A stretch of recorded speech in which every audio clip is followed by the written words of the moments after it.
आतंकवादी को भगवा आतंकवादी को फैलाना चाह रहा है। तो इस आइडियोलॉजी के खिलाफ लड़ना हर सेकुलर पार्टी को। अगर आप बीजेपी का नीति पे अटैक कीजिएगा, बीजेपी कल नीति चेंज कर देगा। बीजेपी आप बोलिएगा बीजेपी 2 करोड़ नौकरी नहीं दी, कल बीजेपी 1 करोड़ नौकरी दे देगा। आप बोलिएगा बीजेपी 200 रुपये पेट्रोल कर दिया, कल 100 रुपया कर देगा। लेकिन उस सब नफरत से नहीं जीत पाइएगा। अगर आपको नफरत से जीतना है तो उसको आइडियोलॉजी पे अटैक करना है, उसको आइडियोलॉजी पे आपको गिराना है, तभी आप नफरत से जीत पाइएगा। आइडियोलॉजी में गांधी जी को मानना नहीं है, एकदम बीजेपी का आइडियोलॉजी। आज प्रधानमंत्री ने नमन किया है गांधी जी के मूर्ति के सामने। अरे प्रधानमंत्री उसको भी नमन कर, प्रधानमंत्री जैसे आपने बोला गांधी जी को नमन करते, वही प्रधानमंत्री जब शादी पर गया गांधी जी का पुतला बना के गोली मारते, उसको पार्लियामेंट में उसको बोलते कि जिसने किया हमें बहुत दुख, हम दिल से माफ नहीं करेंगे, लेकिन उसको संसद बनाया बरकरार रखा जाता है। तो ये दोहरा मापदंड है, दोगलापन है। प्रधानमंत्री को बोलना चाहिए नाथूराम गोडसे मुर्दाबाद और गांधी जी जिंदाबाद। अगर प्रधानमंत्री सच में 56 इंच का सीना है, प्रधानमंत्री का जो बोलते हैं कि 56 इंच का सीना है, लाल आके पीला आके ब्लू आके, तो प्रधानमंत्री बोल दे कि नाथूराम गोडसे मुर्दाबाद। देखिए ना भाजपा यहाँ पे कह रही है, बड़ा बड़ा लेक्चर दे रही है बगल में। बोलिए जाके आप एक बार पूछे कि बोलिए नाथूराम गोडसे मुर्दाबाद, बोलिए। अब यहाँ पे गांधी जयंती का दिन, जहाँ पे मुबारकबाद देने का दिन है, जहाँ पे इतना जो फादर ऑफ द नेशन है, जिसका जो गांधी जयंती सेलिब्रेट करने का दिन है, वहाँ भी बोले तृणमूल भ्रष्टाचार, तृणमूल ऐसा क्या, तृणमूल ऐसा क्या। इसका मतलब ये भाजपा और आरएसएस जितना भगवत चड्डी है, इन लोगों को जो है, इन लोगों को हमेशा हर जगह राजनीति करना है। इन लोगों को हर जगह राजनीति करना है, नफरत का राजनीति करना है। इनको इनका जुबान में मोहब्बत ही नहीं है। एक सांसद एक सांसद में बैठ कर ये कह रहा है कि मूल्य कटवे न जाने क्या क्या बात, तो उनसे क्या मोहब्बत आप एक्सपेक्ट करते हैं? भी तो प्रोवोक किया था। क्या प्रोवोक किया था?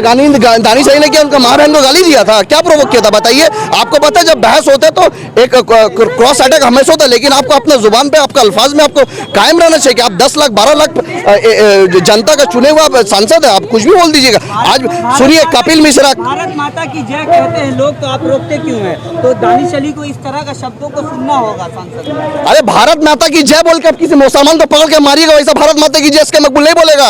भारत माता की जय कोई बच्चा को मंदिर से जाके केला खा लेगा, उसको जाकर मार दीजिएगा, वैसा भारत माता की जय नहीं चाहिए। भारत माता की जय बोल के गली गली में आप ट्रेन में लोग मार दे रहे, भारत माता की जय बोल के लोगों नफरत फैला रहे, भारत माता की जय बोल के हिंदू मुसलमान डिवाइड कर रहे, भारत माता की जय बोल के आप देश को बर्बाद कर रहे हैं। बोलिए कि भारत माता की जय नहीं बोलेगा, नहीं बोलेंगे भारत माता की जय, क्या कीजिएगा आप? क्या कीजिएगा बताइए? नहीं बोलेंगे भारत माता की जय, हिंदुस्तान जिंदाबाद बोलेंगे, अब तक नोबेल जय हिंद बोलेंगे। अब तक नोबेल पीस प्राइज नहीं मिला है गांधी को। अरे देखिए गांधी जी कुछ चीज जो होता है ना, एक इंग्लिश में कहावत है, action speaks louder than word. तो गांधी जी को नोबेल प्राइज मिले या कुछ ना भी मिले, लेकिन गांधी जी का आजादी के लिए जो योगदान है ना, वो नरेंद्र मोदी का 10 जन्म जो है ना, जो गुजर गया, 10 पीढ़ी जो गुजर गया, आने वाला जो इनका 100 पीढ़ी भी आएंगे ना, तो भी वो योगदान कभी खत्म नहीं कर पाएंगे। आप किताब से हटा दीजिएगा मुगल का चैप्टर, किताब से गांधी जी को हटा दीजिएगा, लोगों का दिल दिमाग से नहीं हटा पाइएगा आप। गांधी जी और जो देश के जो भी आजादी के लिए, सिर्फ गांधी जी को मैं क्रेडिट नहीं देता हूँ, मैं सिर्फ गांधी जी के, हाँ भले बड़े नाम थे, लेकिन वक्त के एतबार से आपको हर रूप लेना पड़ेगा। आपको गांधी जी का रूप लेना पड़ेगा, नेताजी सुभाष चंद्र बोस का रूप लेना पड़ेगा, भगत सिंह का रूप लेना पड़ेगा, अशफाकुल्लाह खां का रूप लेना पड़ेगा। जितना आलिम उलेमा हमारे देश के लिए शहीद हो गए, देश के लिए आज़ादी के लिए जान दी थी, वक्त में सबका हमें रूप लेना पड़ेगा। सिर्फ नॉन वायलेंस जहाँ नफरत का रिप्लाई मोहब्बत से सॉल्यूशन हो सकते, तो वहाँ पे सॉल्यूशन देंगे मोहब्बत से। और जहाँ पे देखेंगे मोहब्बत इनको हजम नहीं हो रहा, तो फिर जैसा समझेंगे उस तरीके से समझेंगे इन लोगों को। असली आजादी 2014 में मिली थी, कंगना रनावत ने कहा था। अरे 2014 का बाद तो आप भी पैदा हुए, हम सब 2014 के बाद पैदा हुए, हम तो हवा में खड़े हो गए रहे। अभी नीचे मिट्टी थोड़ी है, हम हवा में उड़ ले। अब आसमान नीचे आ गया, जमीन ऊपर चली गया। जो फ्लाइट है वो 2014 के बाद बना है, ट्रेन 2014 के बाद बना है, हम खाने चावल 2014 के बाद बना, सब तो 2014 के बाद बना है। तो 2014 के बाद आज़ादी हुआ, 2014 के बाद मोदी जी प्रधानमंत्री, मतलब उसी दिन मोदी जी पैदा हुआ, उसी दिन प्रधानमंत्री बन गए। तो 2014 के बाद जादू हो गया, जादू ऐसा तो जादू हो गया कि बागेश्वर धाम पैदा हो गया, पर्ची लिख रहा। एक तो बाबा बोलता ओम शिव बैलेंस बोल के 1.5 इंच आपका बढ़ जाएगा। तो यही चल रहा है देश में यही चल रहा है। देश का कोई मतलब नीति नहीं है कि देश को कैसे आगे बढ़ा। आज बताइए दुनिया में सबसे ज्यादा युवा वाला देश हमारा हिंदुस्तान है। आज हमें दुनिया में सबसे पावरफुल होना चाहिए, दुनिया में सबसे ऊपर स्थान में होना चाहिए। मीडिया का स्तर गिरा हुआ, हर चीज में हिंदुस्तान नीचे है। सिर्फ बड़ा लाल आंख पीला, अरे लाल आंख पीला 56 इंच का सीना नहीं चाहिए मोदी जी। 2029 तक मौका दीजिए मोदी जी को। देखिए 5 ट्रिलियन और 5 नंबर इकोनॉमी से 3 नंबर में हम लोग आ जाएंगे। देखिए मौका किसको दिया जाता है? जो अच्छा काम करता है उसको दोबारा मौका दिया जाता है। जब आप 5 साल बर्बाद कर दिए, बेड़ा घर कर दिए, देश को पूरा मिट्टी में मिला दिया, तो आपको मौका क्या देना चाहिए?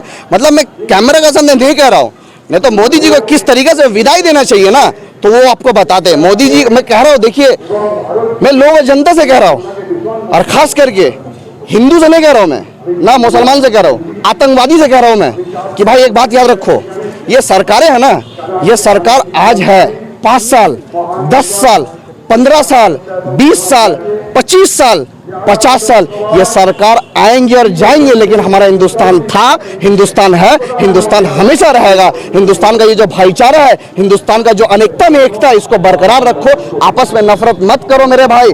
आज अगर कोई तुम्हारा घर में नेबर, तुम्हारा घर के बाजू वाला अगर तबीयत खराब होता है, तो अगर तुम्हारा बगल में हिंदू होता है या बगल में मुसलमान होता है मेरे भाई, तो तुम्हारा नेता जो तुमको भड़काते सोशल मीडिया में बैठकर, जो बड़े बड़े मंचों से कहते हैं कि देश के गद्दारों गोली मारो सालों को, ये लोग तुमको बचाने नहीं आएंगे मेरा भाई, वही बचाने आएगा जो तुम्हारा बगल में खड़ा है, जो तुम्हारा पड़ोसी होता है, वही लोग आते हैं मेरा भाई। तुम नफरत मत करो। आज बताइए, मैं हिंदू, जो अच्छे हिंदू है, जो सच्चे राम भक्त है, जो सच में हिंदू को मानते हैं, मैं कहना चाहता हूं, बताइए मंदिर क्या सिर्फ आपके लिए? एक वो इसरार, अगर मोहम्मद इसरार आपका केला चोरी, मान ले चोरी किया, हम मान ले कि वो चोरी किया, लेकिन आप उसको मार दोगे मेरे भाई, आप मार दोगे यार एक केला के लिए। यही तुम्हारा धर्म है, यही तुम्हारा गणेश भगवान यही सिखाया है, तुम्हारे गीता में ये है, वेद में ये है, महाभारत में ये है, रामायण में ये है, तुमने उसको मार दिया। क्या चल रहा है देश में? जयपुर की घटना को कैसे देखते हैं? जयपुर में भी हाँ, बहुत मामूली से बताइए, 18 साल का नौजवान माशाल्लाह देखने में कितना अच्छा, वो बाइक का एक आपस में रंजिश होती है, उसको मार दिया जाता है। मतलब मुसलमानों का जान लेना देश में आम हो चुका है, और इसके लिए आवाज कोई नहीं उठा रहा है। सरकार 50 लाख देने का तो ऐलान दे भी दिया है, नौकरी देने का ऐलान किया है। तो इसका मतलब जान का कीमत अब पैसे से हो गया? मतलब आप कोई मर जाएगा, आप उसका खिलाफ कार्रवाई नहीं करोगे? आज बताइए, राजस्थान में जो चीज हुआ वो तो सेकुलर सरकार है, वहां तो कांग्रेस की सरकार है, वहां पे कांग्रेस को इस तरीके से एक्शन लेना चाहिए। इसलिए मैं कह रहा हूं, राहुल गांधी जी, मैं आपको बहुत पर्सनली, आपकी पार्टी को बहुत इज्जत करता हूं, लेकिन आप अगर सेकुलरिज्म मुंह से बोलते हैं, बयान करते हैं, वो आपको दिखना भी चाहिए, that has to be shown in on the ground. आप अगर सेकुलर है, आप मोनू मानेसर को मत छोड़िए, और इन जो जिसने भी इसमें इन्वॉल्व है, इसमें ऐसी कड़ी सजा दीजिए कि एक मिसाल बने दोबारा। मामलों में विपक्ष की खामोशी को कैसे देखते हैं? इसीलिए मैं कह रहा हूं, मैं बार बार हर इंटरव्यू में इसके मकबूल एक बात कहता है कि सब मुसलमानों के लिए सबसे अच्छी पार्टी भारतीय जनता पार्टी है। क्यों? क्योंकि भारतीय जनता पार्टी आने के बाद मुसलमानों को उसका औकात दिखाया कि यह है तुम्हारी असली औकात, तुम कुछ नहीं कर सकते, और 70 साल से आपको दबाएगी हर सरकार। कोई भी सरकारें नहीं चाहती है भाई मुसलमान का लीडरशिप पैदा हो, मुसलमान लीडर बने, ये कोई सरकार नहीं चाहती मेरा भाई। और इसीलिए मैं कहता हूं कि जितने सेकुलर सरकार है, ये लोग जो बीजेपी से लड़ रहा है, ये जो नीति है, जैसे कि राहुल, मैं उनका नाम याद नहीं आ रही है, कोई एक बहुत अच्छे नेता है, उन्होंने कहा कि विचारधारा पे लड़ो, और इस बात से मैं पूरा सहमत हूं कि आपको बीजेपी को हराना है, तो बीजेपी को हरा के कुछ नफरत खत्म नहीं होगा। तो इसीलिए कह रहा हूं कि सेकुलर सरकार जो लड़ रही है, आप इनकी विचारधाराओं पे अटैक करो, इनकी नफरत की जो विचारधारा, जो नाथूराम गोडसे, हिजड़ा सावरकर को जो विचारधारा है, आप इनको अटैक करो, इनको खत्म करो, आप तभी देश का ये नफरत खत्म होगा, नहीं तो बीजेपी को हराने से कुछ नहीं होगा। जर्नलिस्ट आरफा खानम ने कहा है कि नफरत की जो सरदार है वो मोदी सरकार है। एकदम, नफरत का सरदार मतलब सरदार से बढ़ के कुछ होता है। अरे जो देश का प्रधानमंत्री खुद ये कह सकते हैं कि दंगाइयों को कपड़ा से पहचाना जा सकता है, तो मैं मोदी से कहना चाहता हूं, जब मुसलमानों को लिंचिंग हुआ, जब दिल्ली में जो इसरार को मारा गया, तो उसका कपड़ा से आपको नहीं पहचाना जा सका। जब दिल्ली में दंगा हुआ तब आपको उसका कपड़ा नहीं दिखा, जब मुजफ्फरनगर में दंगा तब आपको नहीं दिखता, गुजरात में जब दंगा तब आपको कपड़ों से नजर नहीं आता है, सिर्फ जब एनआरसी का टाइम जब कुछ होता है तब आपको कपड़ों से। जब देश का प्रधानमंत्री, जो प्रधानमंत्री लोगों का खून के ऊपर, लाशों के ऊपर प्रधानमंत्री बने, उससे आप क्या उम्मीद कर सकते हैं? मैं तो कहना चाहता हूं कि देश का गद्दार, देशद्रोही सबसे बड़ा कोई है आरएसएस, वीएचपी, बजरंग दल और भारतीय जनता पार्टी। क्योंकि आज जो भी आप काम करते हैं वो चीज आप बताइए ना, क्योंकि आज बताइए, हिंदुस्तान मेरा देश इतना महान है, आज हिंदुस्तान में कुछ होता है वो इंटरनेशनली छप रहा है, यूएस में छप रहा है, बड़ा बड़ा जो इंटरनेशनल न्यूयॉर्क टाइम्स में छप रहा है कि एक मुसलमान बच्चा मंदिर में गया, एक केला चोरी किया, बेचारों को मार दिया। तो देश का नाम रोशन हो रहा है, इसमें देश का नाम अच्छा हो रहा है। जो बाइडेन G20 में आया, वियतनाम में जाके बोला कि मोदी हमको प्रेस कॉन्फ्रेंस करने नहीं दिया, तो देश का नाम अच्छा हुआ इसमें। तो देश का नाम अब हर जगह, हर छोटा छोटा मौके में, जिस देश, देखिए एक जो नहीं बोलते कि हिंदुस्तान एक ऐसा देश है ना, जब आप दूसरा स्टेट जाओगे ना, आप साउथ चले जाओगे, दूसरा स्टेट चले जाओगे, whenever you visit different state you will find different kind of people, they eat different foods, they wear different kind of clothes, they looks different।